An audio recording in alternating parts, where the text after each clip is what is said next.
How to customize the AssistiveTouch top level menu on the iPhone 16 series. First, let's return back to the home screen by swiping up at the bottom of the screen. Now here I have my AssistiveTouch showing on my home screen. When I tap on it, it will open up the menu, and this is the top level menu. If you would like to rearrange icons in this top level menu, or if you like to replace it with a different action, you can do so. So we go into settings, and in the settings page, we scroll down and tap on accessibility.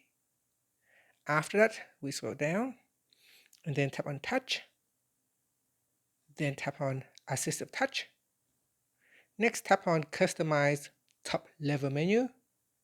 Now to rearrange icons in here, what you need to do is first, let's say I want to change the home button. Now let's say I want to change the device icon to be below that. So what you want to do is you go down here and you tap on control center. And first we need to tap on device and we need to remove it. So here I will choose a double tap. Now I tap on done.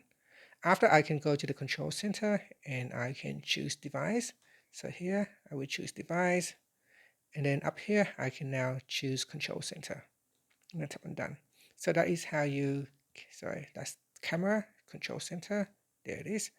So that is how you can rearrange them by removing one items and then add in another items. So you cannot actually drag and rearrange them. It doesn't allow you to drag around. So you need to actually replace one item with another. Here you can tap on the add button to add in additional actions. So here I can add in additional actions such as open up my camera, tap on done. I can add in another one. And here I can choose lock rotation and then tap on done. So you are allowed to have up to a maximum of 8 items in this menu. So here we got custom menu, we got Siri, home, and if you have messed up your settings, you can always tap on the reset button and that will always reset back to the default settings.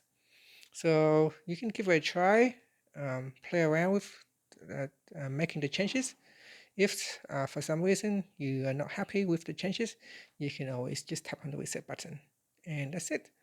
So here, if I change the control center with, say, open up front camera, now you can see on my top level menu, I can now quickly launch the front camera.